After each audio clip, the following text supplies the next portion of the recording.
예, 오늘 어버이 주일인데 어버이 주일이 있다고 하는 것은 얼마나 귀한 일입니까? 아마 전 세계적으로 어버이 주일을 지키는 나라가 아마 거의 없을 거예요. 예, 우리나라는 참 좋은 전통을 가지고 있습니다.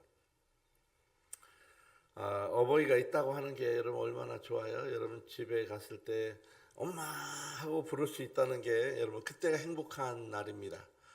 또 집에 가서 할머니 뭐 할아버지 할 수 있으면 여러분 그것도 행복한 일입니다.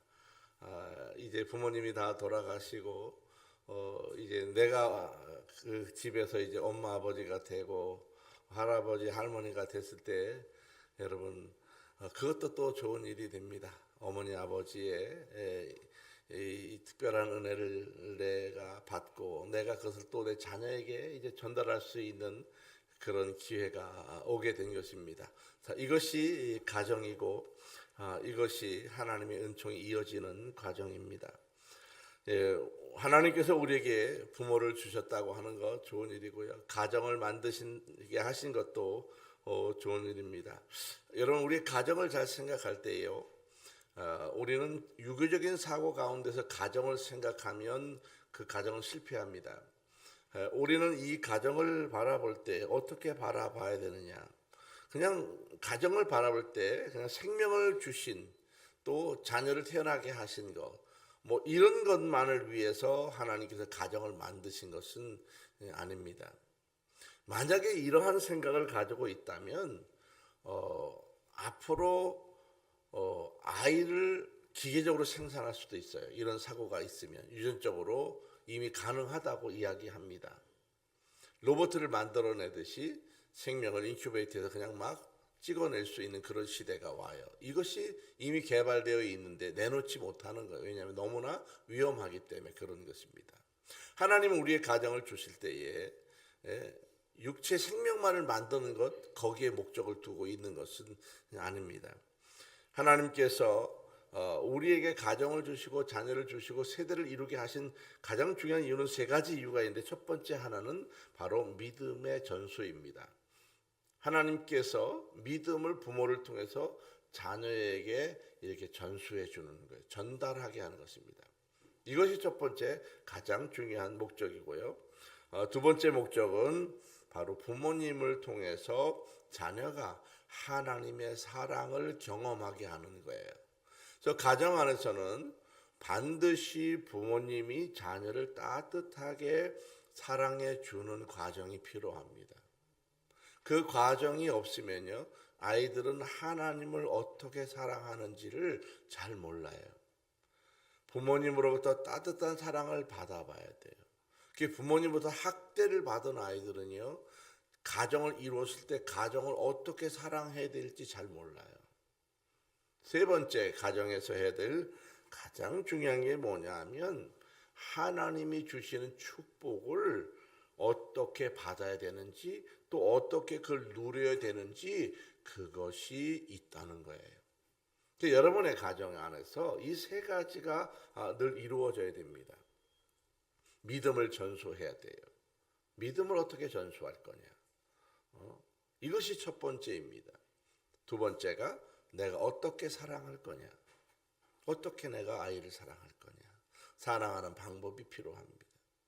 세 번째는 어떻게 하나님의 축복을 받으며 이 축복을 누리는 통로가 되게 할 거냐 그거예요. 이 세 가지가 우리에게 주시는 이 하나님의 특별한 가정입니다. 하나님의 계획을 무너뜨리게 만드는 게 뭐냐? 여러분 누구나 가정을 생각하면요 이렇게 하고 싶어요. 믿음을 잘 전달해주고 싶고 또 사랑하고 싶어. 그렇지 않아요? 부모님이 아이를 뭐 막대하고 싶은 그런 부모가 있겠습니까? 사랑하고 싶어요. 또 하나님께서 주시는 축복을 받게 하고 싶고 그 축복을 대를 이어서 계속 이어가게 하고 싶습니다. 이거는 누구나 다 가지고 있는 마음이에요. 그런데 이것이 잘 안 되는 이유가 있다는 것입니다. 가정이 무너지게 만들고 가정을 다 틀어지게 만드는 원인이 어디에 있느냐? 그것은 바로 우상 숭배에 있습니다. 우상 숭배 그러면 우리가 뭔 우상 숭배를 했나? 우리가 뭐 이방 신에게 가서 절을 했나? 이방 신을 섬겼느냐? 나는 그런 일이 없다. 우상이라고 하는 말은 한자로 볼 때 이 우자가 어떤 우자냐 하면 짝 우자에 짝이다. 짝이다. 붕우라고 하는 말에 우자가 짝이다 그런 말이고요. 다른 말은 또 뭐가 있냐면 허수아비다라는 말이에요. 그래서 우상 숭배에서 우자는 허수아비라는 말입니다. 허수아비가 있다. 원래는 사람과 짝을 이루는 인형 허수아비를 말하는 것을 바로 우상이라고 말하는 것입니다. 실제가 없는 거예요. 모양은 있는데 알맹이가 없는 거예요. 이것이 허수아비고 이것이 우상입니다. 모양은 있고 형태는 있지만 알맹이가 없는 것, 이것이 우상입니다. 그래서 우상이라고 하는 것은 실제 신이나 그런 진리가 아닌 그런 것을 본떠서 만든 인형이나 물건 또는 사고나 사상 이런 것들을 우상이라고 말합니다. 그러면 우상을 왜 만드느냐 그거예요. 우상을 만드는 가장 중요한 이유는 바로 인간의 두려움 때문입니다. 사람이 두렵기 때문에 우상을 만들어요. 세상에서 두려움을 느끼기 시작하면요, 사람들은 다 무엇인가 우상을 만들기 시작합니다. 자, 오늘 본문으로 돌아가 보면 오늘 본문에 그런 말씀이 이제 나옵니다. 사람들이 모세가 시내산에 하나님의 부름을 받아서 올라갔습니다.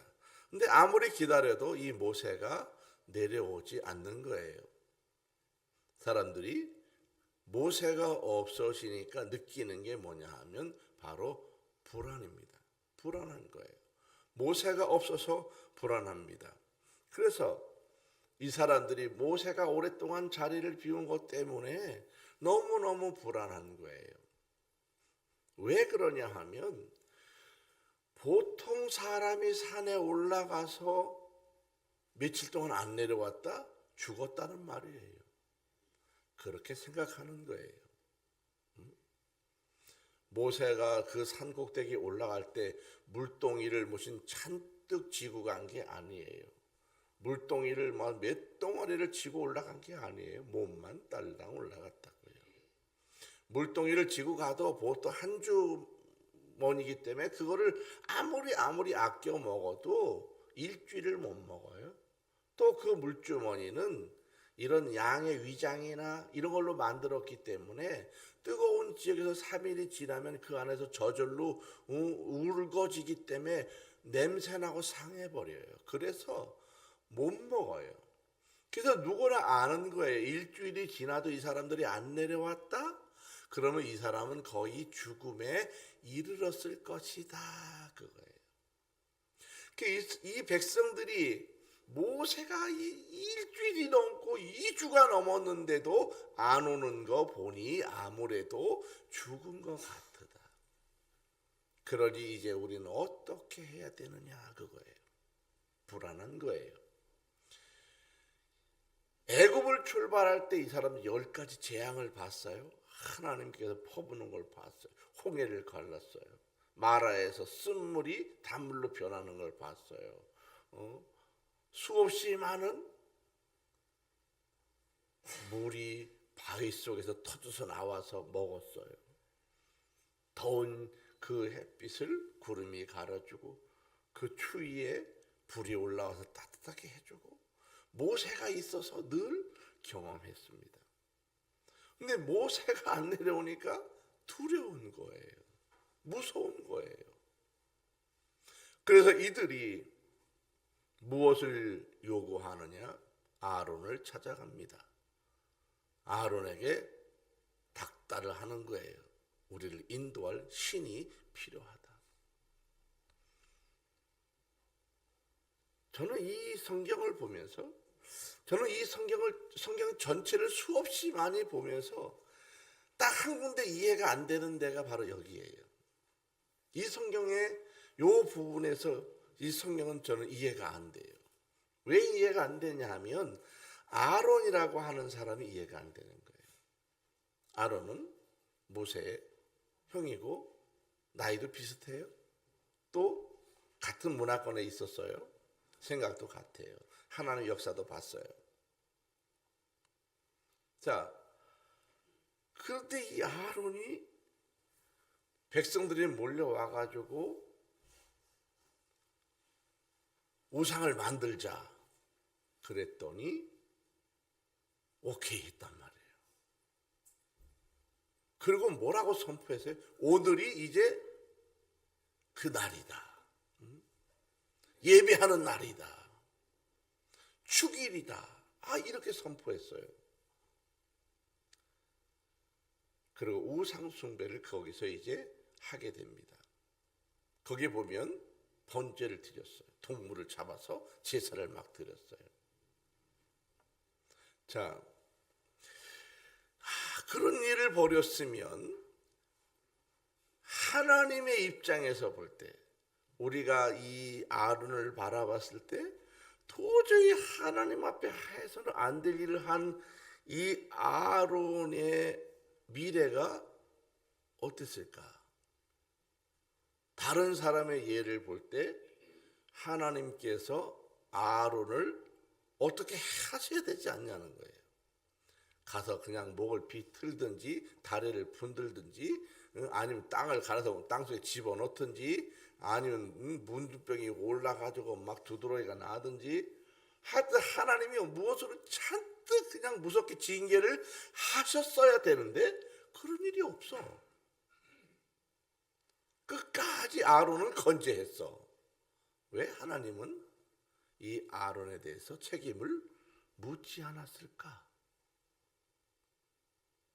성경 후반까지 보세요. 이것 때문에 아론이 책임질 일이 있다. 하나님이 이 아론에게 책임을 물었다. 이런 저주나 고통이나 이런 내용이 나오지 않아요. 참 엄청나게 중대한 범죄를 저질렀음에도 불구하고 하나님께서는 이 아론에게 어떠한 일을 하지 않아요. 왜 그랬을까? 정답은 없어요. 성경에. 왜 그랬는지 언급조차 없습니다. 그런데 제가 생각해 보면 만약에 아론까지 하나님께서 징계해 버리면 하나님의 일을 이루어 가야 할 사람들이 없는 거라. 그래서 하나님께서 범죄했지만은 그래도 두시는 거다. 그런데 그냥 그것만 있는 거냐? 그렇진 않아요. 그 이후에 보면 어떤 일이 벌어지냐 하면 이 아론의 자녀들이 뭐를 잘못해요? 예배를 잘 못 드려요. 성전에 가서 성전의 규범대로 하나님이 지정한 방법대로 예배를 드려야 되는데 그렇게 드리지 않아. 자기 멋대로 예배를 드리다가 결국은 다 죽어버리잖아요. 아들이 둘이나. 얼마나 무섭냐고. 근데 그 성경을 잘 읽어보면요. 하나님이 이 아론에 대해서 울지 못하게 해. 울지 못하게 해. 참 매정하지요. 하나님이 울지 못하게 해. 그러니까 아론이 아들이 죽었음에도 불구하고 통곡하지 못해요. 자, 물론 성경을 많이 읽어보면 이제 그런 내용들이 이제 보이는 거예요. 그런데 하나님께서 이렇게 우상 숭배를 주도했던 아론에 대해서 책임을 묻지 않았지만은 결국은 그 가문이 좋지 않게 됐다는 거예요. 자, 우상 숭배라고 하는 게 뭐냐? 가정이라고 하는 것이 하나님의 중심에서 벗어날 때 어떤 일이 일어나는지를 보여주는 경고장이 바로 오늘 본문이에요. 우리는 이 우상숭배라고 하는 것이 하나님에 대해서만 예배하는 것, 예배를 거슬렀기 때문에 혼나는 것, 뭐 저주를 받는 것 이렇게 초점을 맞추지만은요. 사실 우상숭배는 가장 중요한 피해를 받는 사람이 누구냐 하면 자녀입니다. 후대예요. 우상숭배의 가장 큰 피해자는 그 자녀에게서 큰 피해가 결국은 드러나게 되어져 있습니다. 오늘날도 여러분 마찬가지입니다. 부모가 자녀를 사랑해요. 하나님보다 그러나 더 세상을 의지할 때가 있어요. 만약에 그 모습을 자녀들이 봤을 때 부모가 자녀를 희생적으로 엄청나게 가르치고 엄청나게 희생을 다해서 아이를 돌보지만은 그 자녀가 우리 엄마 아버지가 하나님보다 세상을 의지하는 모습을 느꼈을 때 그 아이는 실패합니다. 그 아이는 아무리 부모가 자기에게 힘쓰고 애쓰고 희생했지만은 그 부모님의 믿음을 이어받지 못해요. 그래서 그 시대 가운데서 그 아이도 세상을 의지하는 사람으로 나가게 되어져 있습니다. 이것이 우상 숭배의 가장 큰 피해가 되는 것입니다. 우리 어버이 주일을 맞이해서 우리는 질문해 봐야 합니다. 3가지 질문을 줄 건데요. 들어보세요. 첫 번째 질문은 우리 가정의 중심은 하나님이신가? 그거예요. 여러분의 가정의 중심은 하나님이십니까? 두 번째 질문입니다. 우리는 무엇을 붙들고 살아가고 있습니까? 그거예요. 무엇을 붙들고 살아가느냐? 세 번째, 부모님들은 무엇을 자녀들에게 남겨주고 있는가? 그거예요. 여러분의 자녀들에게 무엇을 남겨주고 있느냐는 거예요. 아니면 무엇을 남겨주고 싶으십니까? 이 3가지에 대해서 질문에 대답해 봐야 합니다. 오늘 하나님의 말씀을 통해서 하나님께서 우리 가정에 주시는 은혜를 오늘 나눠보려고 합니다. 첫 번째입니다. 하나님을 기다리지 못하면 우상을 만들게 되어져 있습니다. 본문 1절에 보면 백성들이 말합니다. 일어나자. 우리를 인도할 신을 만들라. 모세가 보이지 않습니다. 내려오지 않습니다. 마음의 시간적으로 볼 때에 모세는 죽었다는 생각이 듭니다. 여기서 오는 것은 바로 불안입니다. 우리의 영적인 지도자가 없구나.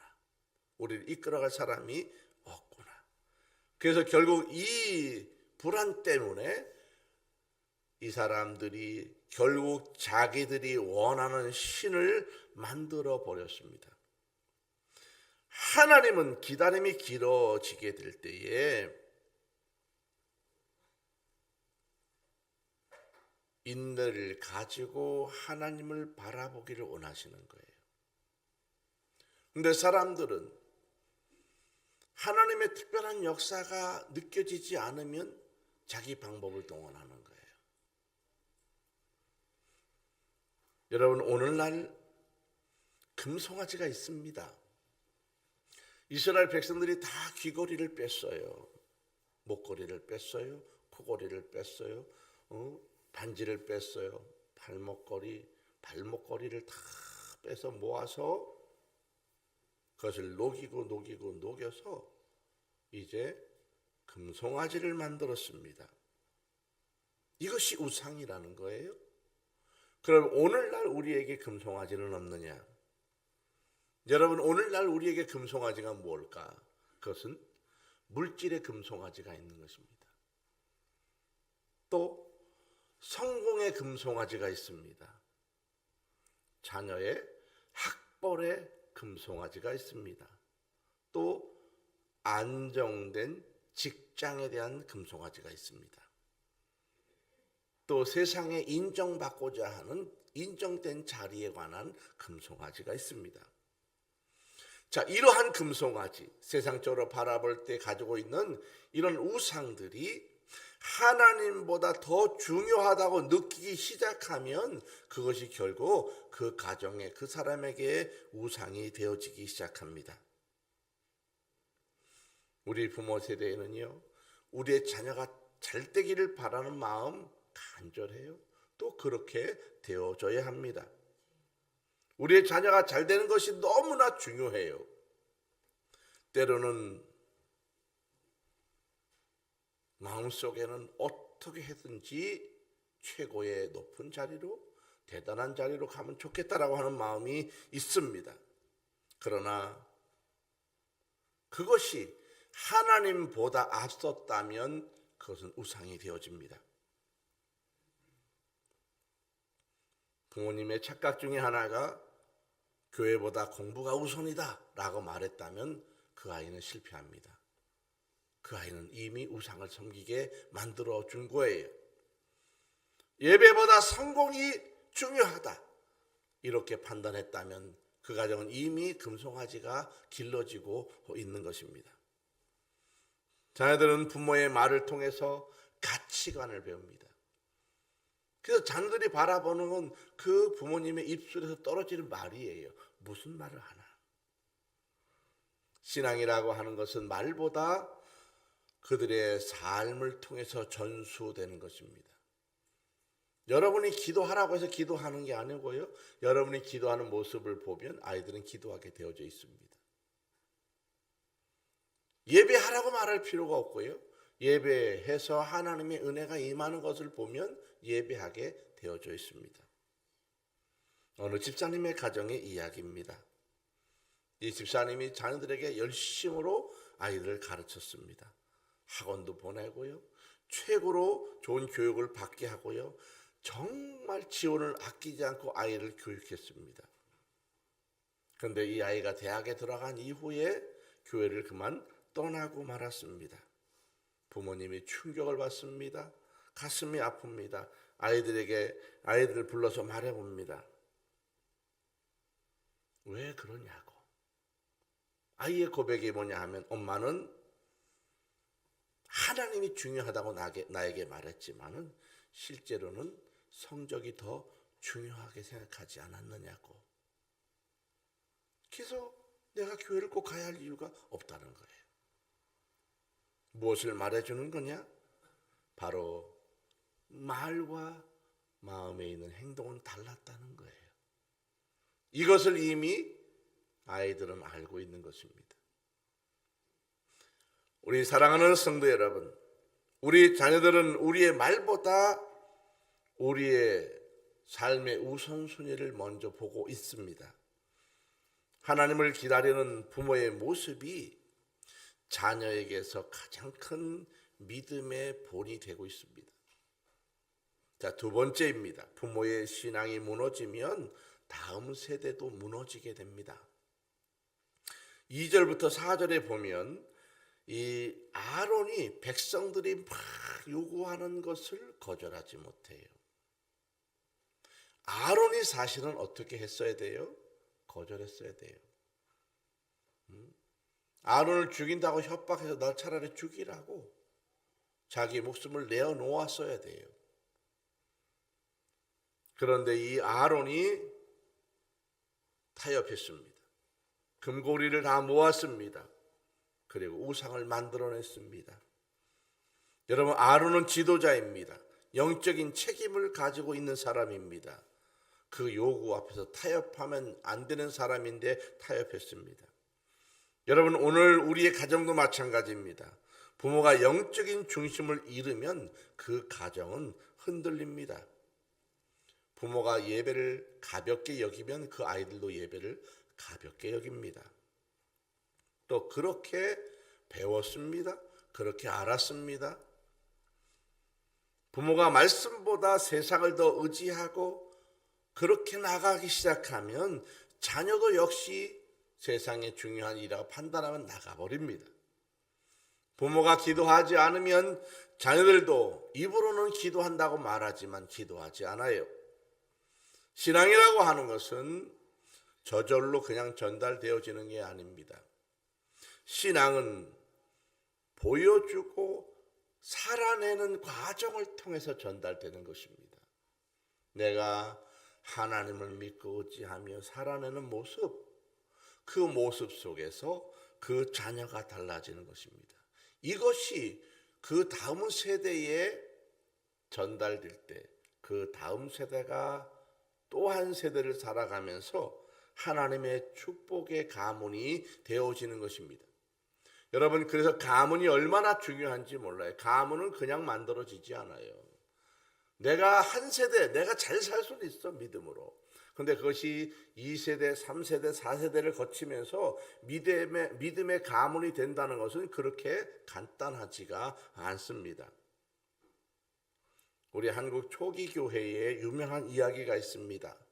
가난한 농촌에 한 어머니가 계셨습니다. 이 어머니는 배우지 못했어요. 가진 것도 없습니다. 그런데 매일같이 무릎을 꿇었습니다.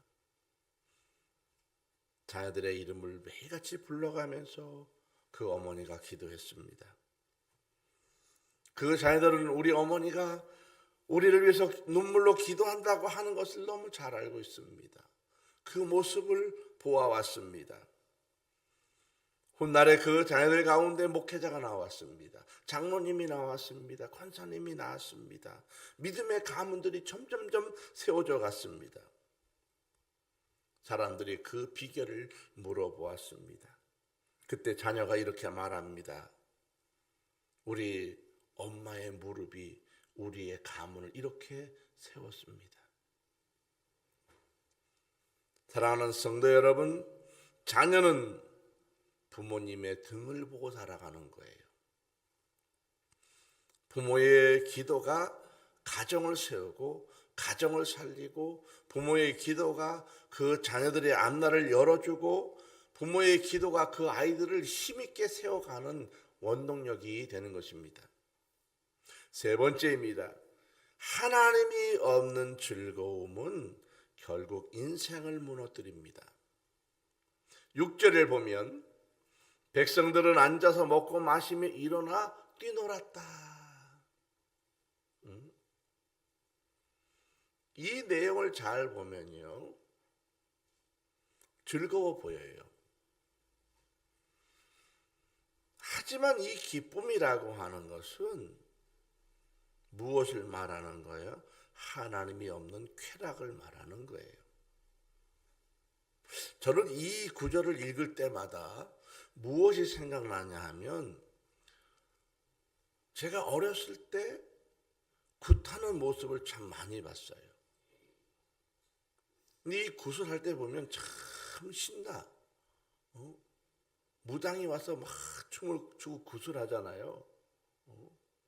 근데 제가 이렇게 자세히 생각해 보면 그 굿하는 것도 마당이라는 게 있어요. 첫 번째 마당, 두 번째 마당, 세 번째 마당, 네 번째. 굿을 보통 3일 동안인가 해요. 이렇게 보면. 뭐 아주 큰 굿은 일주일 동안 하고, 웬만한 굿은 3일 동안 이렇게 굿을 하게 되는데, 첫째 날 하는 굿이 다르고, 두 번째 날 하는 굿이 다르고, 세 번째 날 하는 굿이 달라요. 말이 다르고, 그 멘트가 다르고요. 그 모습들이 다 달라요. 제가 굿을 하는 걸 이렇게 유심히 보면요, 참 많은 분이 와, 동원이 될 때. 피리 부는 사람, 또 북치는 사람, 뭐 그런 사람, 남자도 오고 여자도 오고, 참 근데 중심에는 꼭 그 여자 무당이 와요. 옷도 다양한 걸 입어. 뭐 굉장한 무기들을 가져와. 큰 칼, 큰 창, 무슨 방울, 뭐 별걸 다 들고 와. 뭐 깃발도 막 종류별로 엄청 가지고 와. 예전에 우리 2층에 우리 이 교회를 건물을 받았을 때 절이 있지 않았어요? 그 절을 뜯어낼 때 보니까 그 안에 그게 다 들어있더라고 보니까. 제가 어서 많이 본 물건이다. 그거 잔뜩 있더라고. 다 갖다 버렸지요. 근데 이렇게 보면 이 무당들이 막 그 꽹과를 치고 나팔을 불고 북을 치고 막 하면서 무당이 막 뛰놀지 않아요? 오늘 이 본문을 보면 딱 그 모습이 생각이 나요. 생각이 나요. 이들이 그렇게 놀지 않았을까? 이들의 모습이라고 하는 것은 기쁨이 있기 때문에 기쁨이 있는 것이 아니고요, 기쁨이 없는 쪽에 쾌락을 말하는 거예요. 이것이 우상 숭배 속에서 나타나는 삶입니다. 이 세상은 끊임없이 우리에게 무슨 말을 하냐면 즐기라. 즐기면 된다. 행복하면 된다. 네 마음대로 해봐. 네 마음대로 해봐. 네 마음대로 움직이면 움직이는 대로 해봐. 세상이 요구하는 것이 바로 이 시대의 일들입니다. 하지만 하나님이 없는 즐거움은 결국 그 영혼을 황폐하게 만들어 갑니다. 오늘날 많은 가정이 물질은 풍요로워요. 그런데 마음이 다 공허해지기 시작합니다. 마음이 무너져요. 여러분, 가정을 잘 보십시오. 가정에서 뭐가 없어지는지 알아요? 말이 없어져요. 가정에 말이 없어. 여러분, 가정에 말이 많으세요? 그건 싸우는 거예요. 불만이 많은 거예요. 가정에서 많아야 될 건 뭐냐면 대화. 이러쿵저러쿵 대화가 있어야 돼. 대화. 제가 어렸을 때 보면요, 밥 먹을 시간 되면 누구 부르고 막 뭐 사람이 식구들이 많으니까 부르는 거예요. 막 빨리 와라 어쩌라 막 그럼 뭐 얼마나 말이 많아요. 막 둘러 앉아서 이래라 저래라 막 말이 많아요. 그런데 그것이 사실은 행복한 거예요. 우리가 집안에서 서로 말이 많아야 돼요. 주고받는 말이 많아야 돼요. 근데 집안에서 주고받는 말이 아니라 뭐예요? 잔소리가 많아지는. 이거는 행복한 게 아니에요. 생활의 언어가 그게 즐거워야 돼요. 옛날 부모님들은요, 어머니가 야단을 쳐도요, 그것이 뭐라 그럴까, 상처가 나지 않았어요. 그렇지 않아요?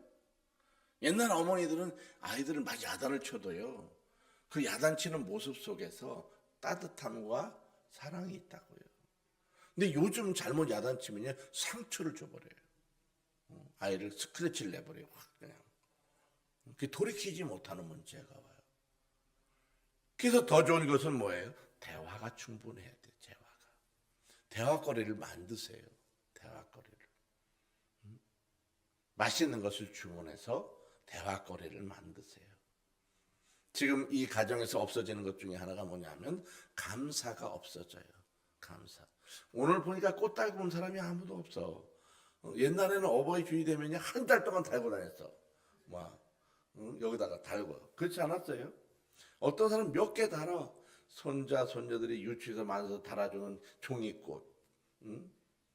또 아들들이 보내준 이 뿌러지로 된 거. 그다음에 생화. 그래서 보통 몇 개를 달고 이렇게 다녔다고요. 그 얼마나 좋아요. 수비들이 막 이러고 다녔는데 지금은 가도 꽃 달고 오는 사람이 없어요. 꽃 달고 오는 사람이 없어요. 제가 어렸을 때는 이 어버이날이 되면 뭐를 부모님이 말씀하시냐면 그 고무신을 잘 사드렸어. 어머니에게 고무신. 그게 가격이 적당해. 사주기에 적당해. 큰 건 못해도 그 정도 하는 거예요. 감사라는 것입니다. 이번 어버이에 여러분의 자녀가 여러분에게 해온 것이 무엇이 있습니까? 물론 별거 아니지만은요, 그 대화가 필요해요. 편지라도 하나 써서 붙여주는 게 중요해요. 어느 분의 집에 갔더니 아이가 어렸을 때 이렇게 어버이날에 막 편지 쓰고 사진 붙이고 카네이션 붙이고 해서 보내준 거를 몇 년째 냉장고에다 붙여놨더라고. 뭘 말하는 거예요? 그동안 안 했다는 거야. 그것만 있는 거야. 대화가 없고 감사가 없고 지금 부모에 대해서 기뻐하지 않는 거예요. 우리는 표현이 중요합니다. 표현하셔야 돼요. 사랑을 표현하고 사랑을 받아야 되는 것입니다. 지금 점점 간에서 없어지는 게 바로 기도가 없어집니다. 우리 엄마, 우리 아버지가 나도 모르게 조용히 가서 교회 가서 기도할 거야. 아무도 그런 생각 안 해. 왜? 안 하니까. 어디 가서 해야 되겠어요?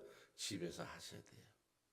여러분의 성소의 자리에서 늘 기도하는 모습을 보여주셔야 합니다. 이곳에서 내가 기도하는 자리야. 우리 집에 제가 가보니까 우리 딸 방에 갔더니 책상이 있어요. 우리 집사람이 목사님 수아는 여기서 기도해요. 그랬더니 책상 밑에가 있더라고. 책상 밑에서 이렇게 두툼하게 물 깔아놨더라고. 제가 보니까 누가 보면 강아지가 자는 자리 같이 생겼어. 거기서 늘 아침이면 1시간씩 기도하고 뭐 그런다는 거야. 그래서 참 감사하다. 자기 성소래. 거기가 성소래. 여러분 좋은 일이에요. 반드시 성소를 만드십시오. 여러분 가정에서 그곳에서 매일같이 그렇게 기도하세요. 그 아이가 들을 수 있도록 내가 너희 위해서 기도하고 있어 라고 하는 것을 매일같이라도 이름으로 자꾸 불러주라는 거예요. 기도하는 모습을 보여주는 것입니다. 왜 그렇습니까? 하나님이 중심에서 사라졌기 때문에 기도가 없어지고 예배가 없어지고 감사가 없어지고 대화가 없어지는 거예요. 하나님이 중심에 살아있으면요 할 말이 있어져요. 하나님이 그 가정의 중심에 와 있으면 주고받은 이야기가 달라요. 감사가 있어요. 즐거움이 있어요. 평안이 있습니다. 가정의 행복은 돈이 아니라 하나님의 임재에 있는 것입니다. 하나님의 임재를 경험하십시오. 어느 장로님의 가정은요 성공했어요. 부족함이 없어요. 큰 집을 소유했고 좋은 차를 가져왔고요. 아이들을 유학을 다 보내고요. 다 됐습니다. 어느 날 식사하는 자리에 아이들이 모였습니다. 아버지가 큰 충격을 받았습니다. 우리는 이렇게 열심히 살았는데 왜 행복하지 않을까? 이 장로님이 그 가족들과 식사하면서 아무 말 없이 밥만 먹는 것을 보고서 그 장로님이 결심했습니다. 가정에서 예배를 드리는 게 좋겠다. 짧게라도 우리가 가정 예배를 드리자. 어색하고 불편했지만은 시간 되기 어려웠지만은 이 장로님이 가정 안에서 이제 예배를 드리기 시작했습니다. 시간이 흘러갔습니다. 이 아이들이 그런 고백을 합니다. 아버지, 나는 돈보다도 아버지가 함께 예배하면서 우리를 위해서 기도해 주는 그 기도가 나는 너무나 행복했습니다. 여러분 그것입니다. 가정을 살리는 힘은 돈에서 오는 게 아닙니다. 가정이 회복되고 살리는 힘은 바로 하나님께 있습니다. 하나님의 임재를 여러분 가정에서 그 성소에서 경험하십시오. 하나님의 말씀을 맺어갑니다. 오늘 본문의 금송아지 사건은 단순한 우상숭배 사건을 이야기하는 것이 아닙니다. 하나님보다 다른 것을 더 의지할 때 우리도 금송아지를 만들 수 있다는 것입니다. 여기에만 있는 게 아니에요. 여러분의 가정도 있습니다. 어버이 주일을 맞이해서 우리는 하나님께서 우리에게 뭐라고 말씀하시는지를 들어야 됩니다. 너희들의 가정의 중심은 누구냐? 너는 너희들의 자녀에게 지금 무엇을 남기고 있는가? 사랑하는 우리 성도 여러분, 자녀에게 가장 귀한 유산은 돈이 아닙니다. 또 성공도 아닙니다. 바로 하나님을 믿는 믿음입니다. 기도하는 부모의 모습을 보여주십시오.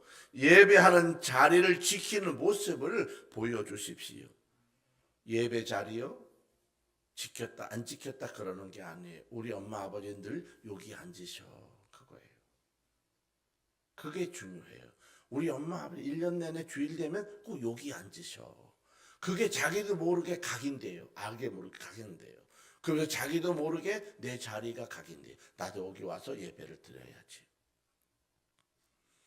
하나님을 의지하는 삶이 자녀들에게 남겨줄 수 있는 가장 큰 축복입니다. 우리의 자녀된 삶 속에서 그 자녀를 가장 풍요하게 만들 수 있는 것, 여러분이 보여주는 예배의 모습입니다. 우리의 자녀들이 해야 될 일은 또 그 부모에게 공경하게 만드는 것입니다. 공경하지 않으면 공경하게 하셔야 합니다. 하나님께서 자녀를 통해서 그 부모에게 감사하도록 만들어가는 것입니다. 여러분의 자녀를 훌륭하게 길러가십시오. 잘 되도록 잘 뒷바라지 하십시오. 그러나 이 땅에서 신앙을 잃어버리는 길로 가면 모든 것들이 다 무너지게 될 것입니다. 오늘 어버이 주일에 우리의 가정이 다시 하나님 중심으로 돌아가기를 축복합니다. 금송아지를 버리십시오. 하나님을 붙드십시오. 믿음의 유산을 다음 세대에 전할 수 있도록 그 자녀들에게 믿음의 모습, 예배의 모습, 기도의 모습을 보여주시길 주님의 이름으로 축복합니다.